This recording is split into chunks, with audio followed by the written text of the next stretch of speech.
Как известно, 10 июня стартовал второй международный форум министров образования «Формируя будущее», в котором принял участие министр просвещения Абхазии Инал Габлиев. Форум собрал более 100 иностранных гостей и 18 министров. Были обсуждены различные актуальные темы, от проблем дошкольного образования до внедрения в школы искусственного интеллекта. А ведь в наше время мир техники начинает преобладать, и современное поколение зачастую проводит больше времени в гаджетах. Такие IT-новшества уже активно развиваются в некоторых образовательных учреждениях республики.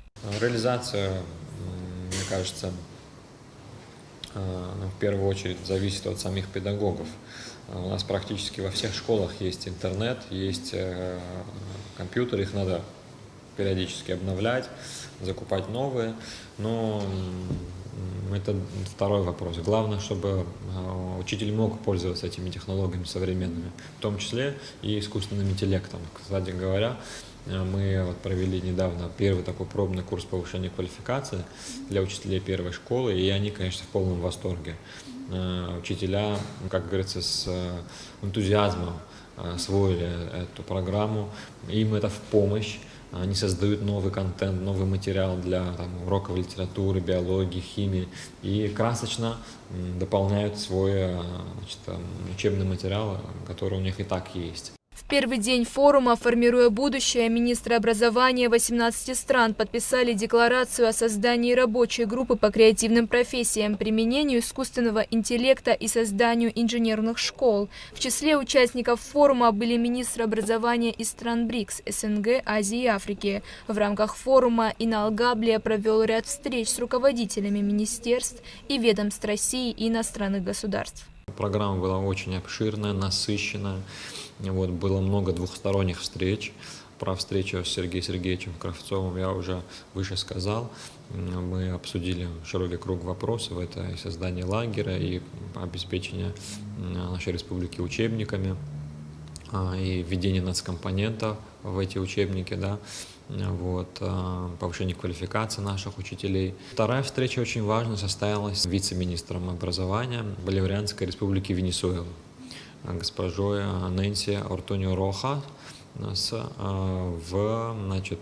Второй день форума мы обсудили наше сотрудничество,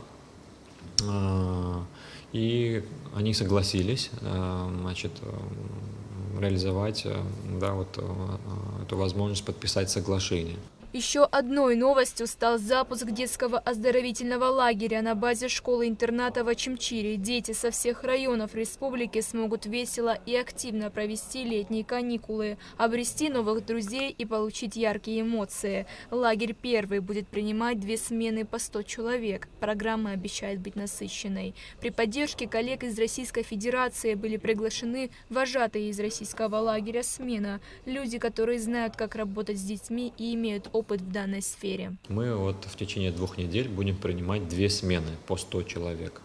Это дети со всех районов республики, которые отличились в течение последних лет успехами в учебе, победами в конкурсах, хорошим воспитанием, и, соответственно, дети будут иметь возможность организовать такое самоуправление, на тему «Мир, в котором мы хотим жить», программа называется «Страна АПСН». И мы такую модель совместно с российскими коллегами предлагаем им внутри своего лагеря сделать. Различные министерства, ведомства, например, скажем, у них будет Министерство культуры, у них будут отдельные задачи, это будет отдельный отряд, будет Министерство по связям и массовым коммуникациям.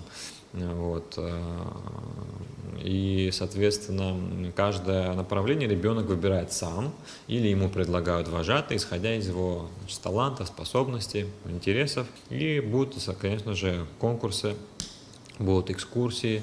Например, поедем в этнопарк Апсна. И, конечно же, я думаю, дети просто даже, как говорится, передохнуть в течение этой недели не успеют, потому что такая насыщенная программа.